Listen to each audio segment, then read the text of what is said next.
Os protestos dos agricultores da Europa ganharam grandes proporções nessa semana. O setor agrícola reclama do alto custo de produção, retirada de subsídios, políticas climáticas do governo e acordo entre Mercosul e União Europeia.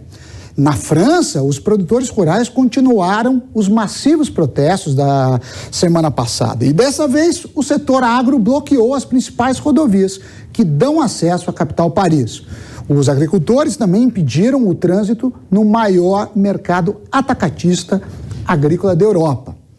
Já na Bélgica, os produtores rurais fizeram um tratoraço em frente ao Parlamento Europeu, isso em Bruxelas, né? A manifestação ocorreu enquanto líderes se reuniram e buscavam alternativas para acalmar o setor. Na Itália, por exemplo, dezenas de produtores rurais se organizaram em tratores perto de Milão. Já na Grécia, os produtores rurais fizeram um tratoraço também, reunindo aí máquinas agrícolas em uma feira agrícola que estava acontecendo no país. Enquanto isso, agricultores portugueses também usaram tratores para bloquear pelo menos 3 estradas que ligam Portugal à Espanha. Eles carregavam placas que diziam: sem agricultores, sem comida. E nessa semana, produtores rurais da Holanda e da Irlanda também realizaram manifestações. Um levantamento realizado pelo Hora H do Agro revela que só neste ano agricultores de pelo menos 11 países já foram às ruas protestar contra as políticas da Europa. Nós preparamos aí uma tela para mostrar a dimensão que essa insatisfação está ganhando. Vamos lá. A gente lembra que esses protestos começaram no mês passado com produtores rurais da Alemanha que não concordavam com a retirada gradual de subsídios ao diesel. Além dos alemães, em janeiro, os agricultores da Romênia, Polônia e Lituânia também se manifestaram. Já nesta semana, vimos uma movimentação mais intensa, principalmente por parte dos franceses, né? Os agricultores franceses que bloquearam as rodovias. Outros países que também registraram protestos dessa semana foram Bélgica, Itália, Grécia, Portugal, Irlanda e Holanda. Na Espanha, os agricultores estão planejando sair às ruas ainda esse mês. Para analisar esse tema, recebo Caio Carvalho, que é presidente da Associação Brasileira do Agronegócio. Caio, essa agenda verde, ou SG, se a gente pode chamar assim, está em colapso na Europa? Qual que é a sua leitura? Seja muito bem-vindo. É um prazer estar com você, com todos os seus telespectadores. A gente deve realçar, Samdana, que nós do Brasil, há uns 3 anos no mínimo, a gente vem debatendo com os europeus. O Timmermans, que era o VP, o vice-presidente da Comissão Europeia, teve algumas vezes aqui, para botar a goela abaixo o Green Deal europeu, e nós estamos a ele: olha, o Brasil tem competência para se ajustar, para atender vocês, só que vocês vão pagar um custo alto disso. Os custos vão subir, vocês vão ter, digamos assim, um impacto no consumidor europeu, não vai ser o consumidor brasileiro, vai ser o consumidor europeu. E, digamos assim, vocês estão criando um clima que vai se voltar contra vocês. Eu estou contando isso porque isso é real.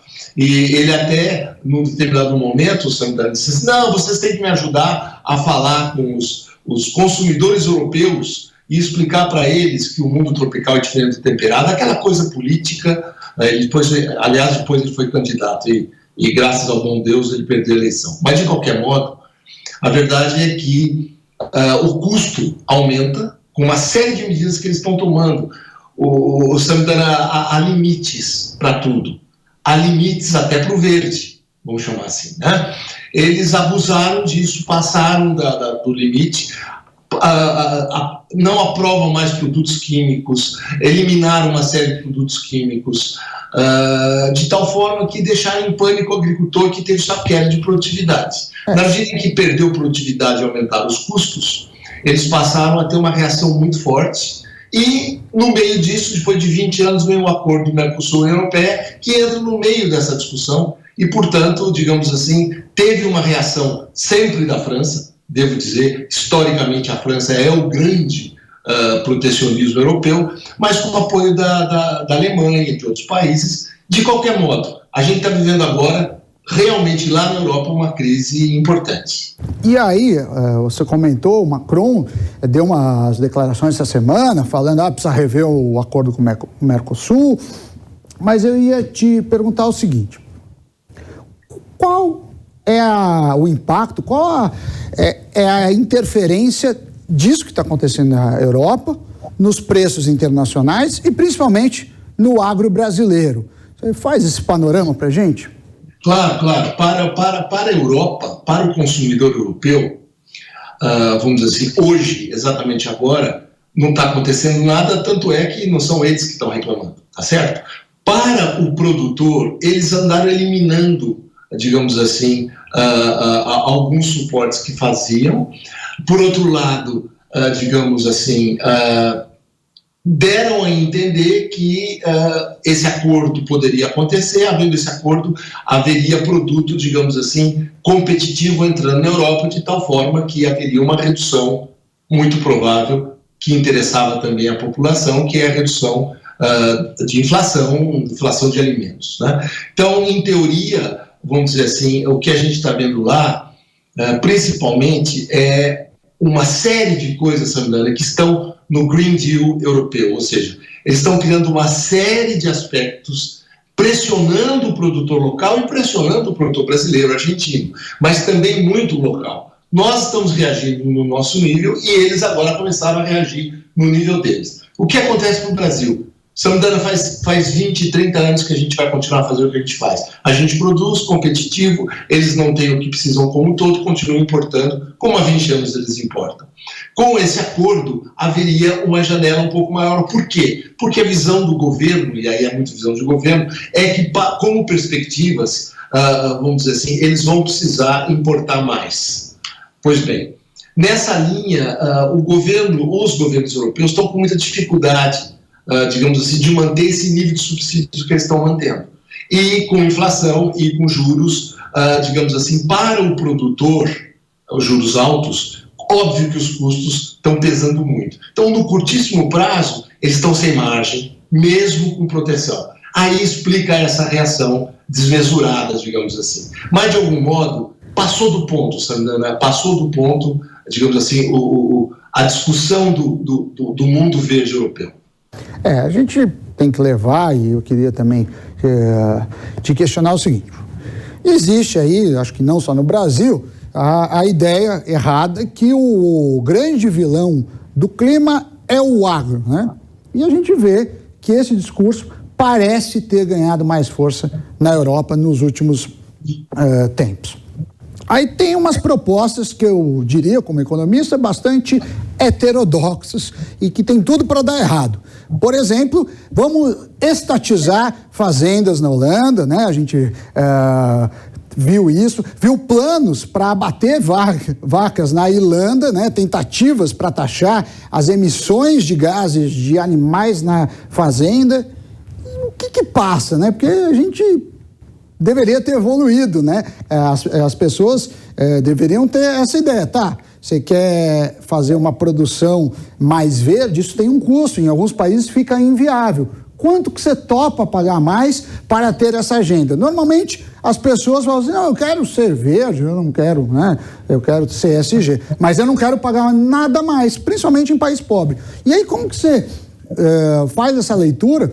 Porque me parece assim umas políticas que, como eu falei, heterodoxas e que estão na cara que, se forem para frente, não vai dar certo. Olha, você está cheio de absolutamente correto. É uma coisa realmente impressionante. Se você participasse das reuniões que eu participei, você poderia sentir até que ponto vai essa visão socialista, digamos assim, que vem sofrendo com a onda de direita que está varrendo a Europa também, viu, Samira? Eles estão com esse problema. De qualquer modo, para você ter uma ideia, teve um momento da nossa discussão com os europeus que eles disseram: não. Se Bolsonaro perde a eleição, a gente revê os pontos de vista, porque daí você vai ter mais uma posição democrática no Brasil. Até isso deu para sentir o tamanho do problema ideológico que está por trás desse movimento todo. Se você olhar Estados Unidos da América, eles estão olhando com à distância, e dizendo o seguinte, gozado, interessante, a Europa, eu estou falando dos americanos, a Europa quer não aceitar a política brasileira do Código Florestal. Nós, americanos, não só aceitamos, como aplaudimos, e nós não vamos interferir no que é a política interna brasileira. Eles querem interferir, eles querem participar, interferir em tudo, eles querem interferir. Veja a questão da Amazônia, veja a questão das ONGs, todas essas questões estão em jogo, Sandano, e dizendo de uma forma muito clara, há um óbvio e claro desvio ideológico nisso tudo, e agora eles vão pagar uma conta muito alta. E quero dizer, da outra pergunta sua, para o Brasil isso é bom? Não, Sandra, é péssimo. Sabe por quê? Vai aumentar o protecionismo, virar uma série de coisas protecionistas. A gente vai ter uma reunião agora em Abu Dhabi da Organização Mundial do Comércio sobre a tentativa de aumentar subsídios de Europa e de Índia, porque a heterodoxia que você percebe nas coisas do Green Deal tem um percentual elevadíssimo de mecanismo de proteção, viu, Sandana? Não se trata, digamos assim, de uma política moderna, não. Eles querem criar, de alguma forma, a defesa para os seus, criando dificuldades para nós. Então, imagina você aparecendo uma soja brasileira ou argentina, dando de 20-0 nesse país, eles estão buscando achar uma forma heterodoxa de criar problema. É ruim para a gente, ruim para eles, né? Porque esse protecionismo, o que acontece? Eles vão deixar o nosso produto mais caro, da Argentina mais caro, de quem for, e o consumidor deles pagará mais caro por isso. Ou seja, eles têm uma deseconomia aí de mercado, em vez de ser uma economia de mercado. Mas tem um ponto interessante.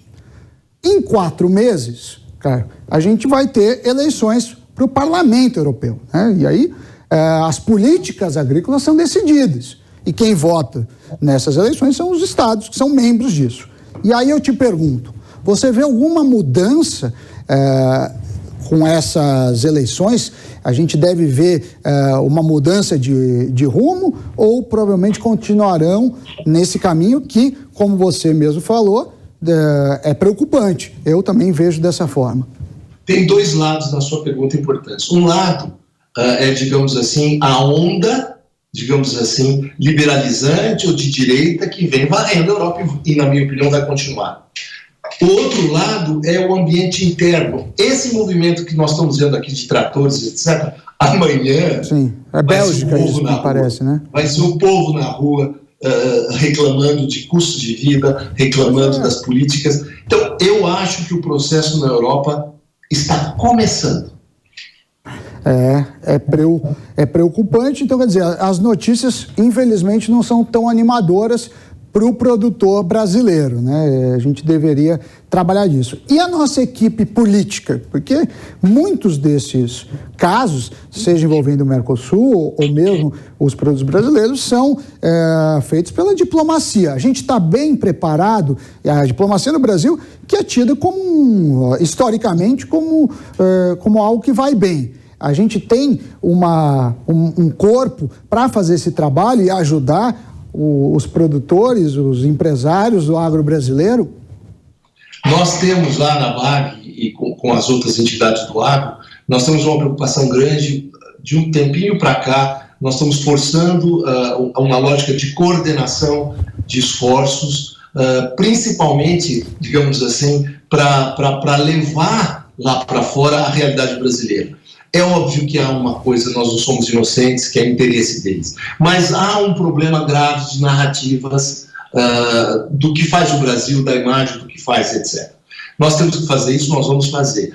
Estamos procurando o governo tanto. É difícil? Tem muita divisão nesse governo, portanto, é difícil.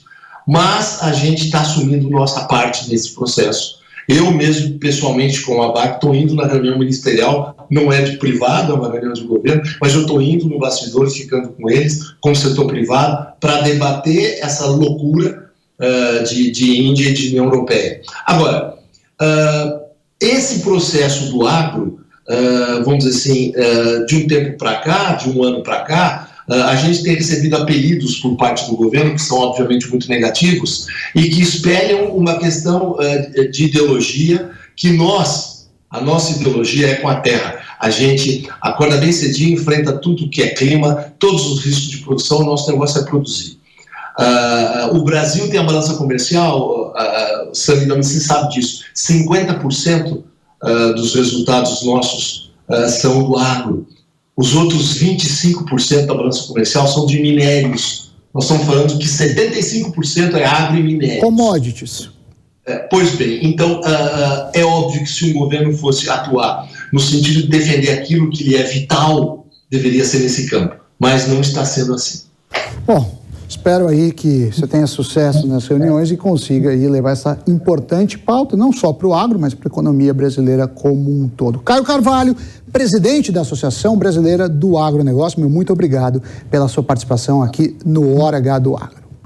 Vale lembrar, né, que a União Europeia foi o segundo maior comprador de produtos do agro em 2023, ficou apenas atrás da China. O bloco econômico foi o destino de 13% de todos os produtos agrícolas que o Brasil comercializou. Entre os principais produtos exportados para os europeus estão farelo de soja, café, suco de laranja, celulose, entre outros.